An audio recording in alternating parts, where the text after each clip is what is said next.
ilaha illallah wa asyhadu anna Muhammadan abduhu wa rasuluh. Allahumma shalli wa sallim ala sayyidina Muhammad wa ala alihi Muhammad.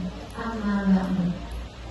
Segala puji bagi Allah yang telah memberikan kita nikmat iman dan Islam, sehingga kita hari ini di tempat yang insya Allah berkah ini dapat bisa berkumpul ya Ibu ya. Dan semoga salah satu salam tercurahkan pada junjungan kita Nabi besar Muhammad Sallallahu Alaihi Wasallam. Semoga Allah Subhanahu Wa Taala selalu menyertai kita keselamatan dalam tiap aktivitas yang kita lakukan sehari-harinya. Amin ya Rabbal Alamin. Sebelum itu yang saya hormati dosen kita tercinta Profesor Dr. Haji Umdatul Hasanah selaku dosen pengampu mata kuliah Retorika Dakwah, dan yang saya hormati juga Ustazah Aulia dan selaku pengurus di sini, dan tak lupa juga kepada ibu-ibu jamaah yang tidak bisa saya sebutkan satu-satu ya Bu ya, tapi tanpa mengurangi rasa hormat saya. Terima kasih telah hadir dan berkumpul pada hari ini. Mohon izin sebelumnya ibu-ibu, di sini saya bukan untuk menggurui. Di sini saya hanya ingin mengajak ibu-ibu semua untuk bermuhasabah diri, untuk bisa menggali ilmu sedikitnya tentang apa. Nah, hari ini kita akan membahas tentang bagaimana kita untuk bisa menghadapi cobaan hidup.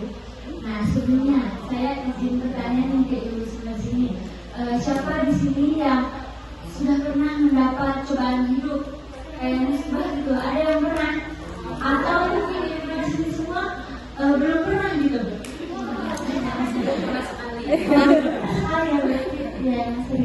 Nah, itu dia. Pasti kita semua di sini, saya maupun ibu semua pasti pernah yang namanya merasakan cobaan hidup. Cobaan hidup berupa apa? Berupa musibah. Nah, apa aja sih yang biasanya didapati kita cobaan hidupnya? Kayak contoh, biasanya diberi sakit keras. Mungkin cobaan yang didapati oleh ibu-ibu seperti dalam pernikahan, yang diuji lewat suaminya, ada yang diuji lewat anak-anaknya, atau ada yang diuji lewat mertuanya Bu ya. Ada pun yang mungkin remaja lewati gitu, mungkin bisa diuji lewat teman-temannya, atau ruang lingkup sekolah, ruang lingkup kuliah, dan lain sebagainya. Nah, dalam dalam Quran surat Al-Baqarah ayat 286 ada 9 ayat yang artinya Allah tidak membebani seseorang melainkan dari sesuai dengan kesanggupan hambanya. Nah, itu artinya apa? Apapun yang kita rasakan, apapun yang kita dapati, cobaan apapun yang kita alami saat ini, itu Allah tahu bahwa kita kuat, bahwa kita mampu ya untuk melewati cobaan itu. Adapun ada pertanyaan Ibu, saya mau ngasih beberapa tips gimana sih caranya kita sebagai umat muslim untuk bisa menghadapi cobaan. Ada yang tahu? Atau ada yang pernah dijelasin gitu di pengajian yang rutin? Jadi kalau misalnya belum, saya akan memberikan 4 tips ya.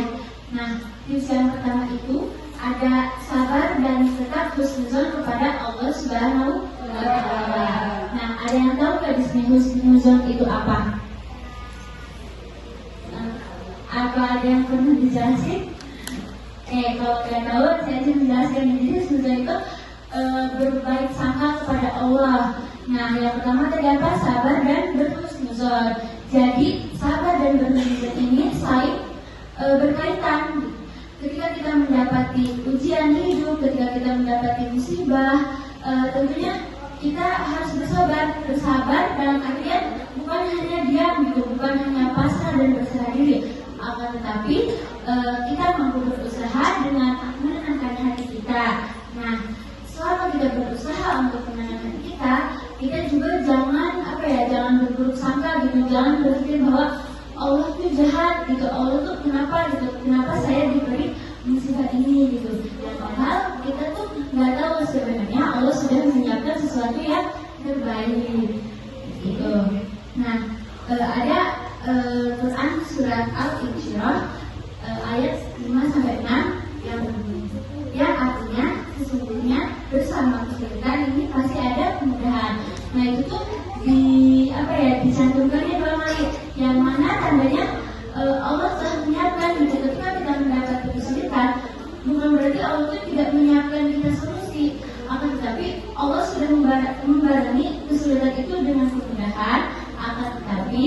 eh, akan tetapi kemudahan itu dikeluarkan di waktu yang memang sudah tepat. Nah, tadi yang pertama apa? Sabar dan bersabar. Kemudian yang kedua itu ada berdoa kepada Allah. Nah, di sini ibu-ibu ada nggak yang kalau misalkan lagi ada masalah, lagi ada musibah, cerita gitu ke tetangganya? Ada. Ada. Jadi cerita-cerita nanti menimbulkan gosip begitu ya. Nah, di sini tuh dianjurkan ya sebelum kita bercerita kepada manusia, tentunya kita harus melibatkan Allah. Dengan cara apa? Dengan cara kita berdoa kepada Allah. Karena Allah telah berjanji dalam Quran surat Al-Ghafir ayat 60 yang artinya berdoalah kepadaku, maka niscaya akan aku kabulkan. Karena sesungguhnya jika kamu menyambungkan diri dan tidak beribadah kepadaku, maka akan dimasukkan ke dalam neraka jahanam. Nauzubillah ini Zalik. Nah, jadi kita sebagai hamba Allah harus bisa berserah diri kepada Allah. Kita nggak boleh takut gitu. Banyak yang bilang, ibu mah berdoa, ibu mah sholat kalau ada maunya doang. Yang nggak apa-apa karena itu tuh udah Allah perintahkan gitu. Kita sebagai umat muslim harus bisa mengadu kepada Allah. Sebaliknya jika kita merasa dan berdoa kepada Allah, itu tandanya kita sudah sombong. Mau Allah murka? Enggak. Nah, tadi yang kedua apa? Berdoa kepada Allah. Kemudian yang ketiga itu ada jaga sholat. Nah, seperti yang kita tahu ya ibu ya, sholat itu adalah tiang agama. Maka sama halnya dengan bangunan. Ketika bangunan itu tidak memiliki tiang, maka otomatis akan runtuh ya. Nah, sama halnya dengan diri kita. Ketika kita tidak menerapkan sholat dalam sehari-hari, ketika kita sholatnya bolong-bolong, maka diri kita juga akan rapuh. Nah, sebisa mungkin gitu kita menerapkan dalam diri kita bahwasanya sholat itu bukan bagian dari kewajiban, akan tetapi bentuk serah diri kepada Allah gitu. Jadi jangan cuma yang penting sholat, tapi jadikan sholat itu sebagai pegangan untuk kita agar kita terbebas dari yang namanya musibah.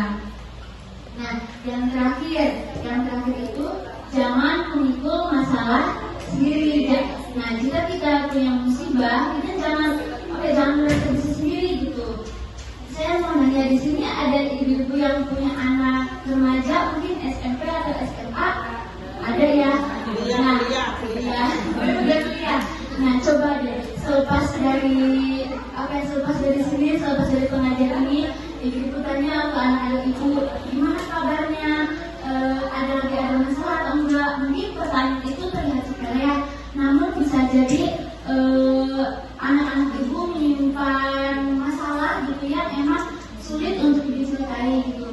Mungkin bukan anak-anak ada ya, atau mungkin ada yang punya saudara, atau mungkin suami ibu sendiri bisa saudara sendiri ditanyakan kabarnya. Bisa jadi mereka sudah mengalami masalah yang sangat berat. Jadi nah itu tadi 4 tips dan cara agar kita menghadapi musibah. Yang pertama apa? Sabar dan bersabar. Yang kedua berdoa kepada Allah. Yang ketiga itu menjaga sholat. Yang terakhir tadi apa? Jangan memikul masalah sendiri. Nah, itu tips dan trik yang sebenarnya mudah tapi mungkin sulit ya untuk diterapkan gitu. Nah, itu. Jadi setelah mendapat 4 tips itu, ibu siap untuk menghadapi cobaan ujian. Nah, tapi siap bukan berarti kita menunggu cobaan itu datang ya, tapi kita berusaha untuk mempersiapkan diri gitu. Jika sewaktu-waktu musibah itu datang, kita sudah tahu pegangan apa nantinya yang harus kita lakukan. Nah, mari ibu kita mengingat bahwasanya masalah itu tidak ada yang datang hanya sia-sia. Mungkin Allah memberikan sekarang belum terasa kepada kita ya, tapi mungkin nanti kita akan berkata kepada diri sendiri, oh ternyata Allah sudah merencanakan hal baik gitu ya. Siapa tahu tangisan yang sekarang kita tangisi karena kesedihan, karena musibah, mungkin nantinya akan menjadi tangisan kebahagiaan. Ini ya Bapak. Mari Ibu kita kuatkan diri kita perbaiki ibadah kita, dan semoga siapapun di antara ibu di sini barangkali ada yang sedang mendapatkan musibah, bisa dipermudah jalannya, bisa dikuatkan lagi hatinya, dan bisa diberi ketabahan yang luar biasa. Amin ya, amin ya Bapak. Amin. Oke Ibu, mungkin itu sedikit ilmu yang bisa saya sampaikan, yang mana mungkin ilmu saya masih jauh gitu dibanding Ibu semua, tapi semoga 4 tips itu bisa kita amalkan sehari-harinya ya Bu ya. Dan mohon maaf jika mana ada salah-salah kata yang saya ucapkan, kurang lebihnya mohon maaf. Terima kasih atas waktunya. Sebelumnya saya mau pantun dulu, boleh? Ya, nanti saya kapan ya. Nanti Ibu bilangin satu ya. Pergi ke taman menikmati, harunya terasa sampai ke hati. Terima kasih atas perhatian ibu-ibu semua di sini.